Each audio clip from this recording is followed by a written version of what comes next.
ಒಂದಷ್ಟು ಜನ 138 ಜನರು ಈಗಾಗಲೇ ಭಾರತ ಬಿಟ್ಟು ತೊಲಗಿದ್ದಾರೆ. ಇನ್ನೊಂದಷ್ಟು ಜನ ಕೂಡ ಇಲ್ಲೇ ಉಳ್ಕೊಂಡಿದ್ದಾರೆ. ರಾಜ್ಯ ಸರ್ಕಾರಕ್ಕೆ ಶುರುವಾಗಿದೆ ಈಗ ಹೊಸ ತಲೆನೋವು, ಒಂದು ಹೊಸ ತಲೆನೋವು ಶುರುವಾಗ್ತಿದೆ. ಪಾಕ್ನಿಂದ ಈಗ ಹೆಣ್ಣು ತಂದಂತವರು, ಪಾಕ್ಗೆ ಹೆಣ್ಣು ಕೊಟ್ಟವರದ್ದೇ ಸಮಸ್ಯೆ ಆಗಿದೆ. ಕೇಂದ್ರ ಸರ್ಕಾರ ಕೊಟ್ಟಿರುವಂತ ಡೆಡ್ ಲೈನ್ ಮುಕ್ತಾಯ ಆಗಿದೆ.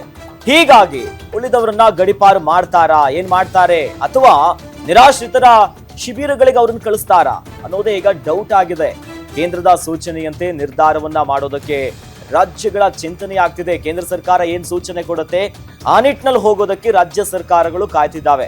ಈಗಾಗಲೇ ಉಗ್ರರ ದಾಳಿಯ ಬೆನ್ನಲ್ಲೇ ಯಾವಾಗ ನಿರ್ಧಾರ ತೆಗೆದುಕೊಂಡ್ರು ಅವ್ರನ್ನ ಗಡಿಪಾರು ಮಾಡಬೇಕು ಪಾಕಿಸ್ತಾನದವರಂದಾಗ ಬಹಳ ಪ್ರಮುಖವಾಗಿ ರಾಜ್ಯ ಸರ್ಕಾರಗಳಿಗೆ ಎಲ್ಲಾ ಮುಖ್ಯಮಂತ್ರಿಗಳ ಜೊತೆ ಅಮಿತ್ ಶಾ ಅವರು ಸೂಚನೆ ಕೊಟ್ಟು ಅವ್ರ ಜೊತೆ ಮಾತುಕತೆ ಮಾಡಿದ್ರು ಎಲ್ಲರಿಗೂ ಕೂಡ. ಹಾಗಾಗಿ ಎಲ್ಲರನ್ನ ಗಡಿಪಾರು ಮಾಡೋದಕ್ಕೆ 48 ಗಂಟೆಗಳ ಅವಕಾಶ ಕೊಟ್ಟಿದ್ರು. ಆ ಟೈಮ್ ಮುಗ್ದಿದೆ. ಹೀಗಾಗಿ ಈಗ ಏನ್ ಆಪ್ಷನ್ ಇದೆ, ಕೇಂದ್ರ ಸರ್ಕಾರ ಯಾವ ನಿರ್ಧಾರವನ್ನ ಕೈಗೊಳ್ತಾರೆ, ಈ ಉಳಿದಿದಾರಲ್ಲ ಅವ್ರನ್ನ ಗಡಿಪಾರು ಮಾಡ್ತಾರಾ, ಜೈಲಿಗೆ ಕಳಿಸ್ತಾರ, ಆ ಒಂದು ಅವಕಾಶಗಳು ಕೂಡ ಇದೆ. 3 ವರ್ಷದವರೆಗೂ ಕೂಡ ಜೈಲಿಗೆ ಹಾಕೋದು, ಒಂದಿಷ್ಟು ಮೊತ್ತವನ್ನ ದಂಡ ಕಟ್ಟೋದು, ಈ ಎಲ್ಲ ಲೆಕ್ಕಾಚಾರಗಳಿಂದಾಗಿ ಈಗ ಹೋಗಿಲ್ಲ ಅಂತಂದ್ರೆ ಅವ್ರನ್ನ ಜೈಲಿಗೆ ಹಾಕೋದು, ಅಥವಾ ನಿರಾಶ್ರಿತರ ಶಿಬಿರ ಅಂದ್ಕೊಂಡು ಅವ್ರನ್ನ ನಿರಾಶ್ರಿತರ ಶಿಬಿರಗಳಿಗೆ ಹಾಕಿದ್ರು ಕೂಡ ಎಷ್ಟು ದಿನ ಹಾಕ್ತಾರೆ ಅನ್ನುವಂತಹ ಪ್ರಶ್ನೆಗಳು ಕೂಡ ಇಲ್ಲಿ ಉದ್ಭವ ಆಗ್ತಾ ಇರುವಂತದ್ದು.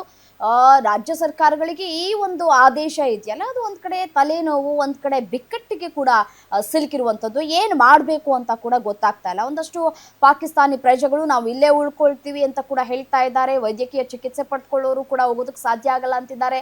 ವಿದ್ಯಾರ್ಥಿಗಳಿಗೆ ನಾಳೆಯ ಸಂಜೆಯವರೆಗೂ ಕೂಡ ಒಂದಷ್ಟು ಗಡುವನ್ನ ಕೂಡ ಕೊಡಲಾಗಿದೆ. ವಿದ್ಯಾರ್ಥಿಗಳು ಏನ್ ಮಾಡ್ತಾರೆ, ನಾಳೆ ಸಂಜೆ ಗಡುವು ಕೊಟ್ಟಿದ್ದಾರೆ, ಅದು ಹೋಗ್ತಾರಾ ಅನ್ನೋದು ಪ್ರಶ್ನೆಗಳು.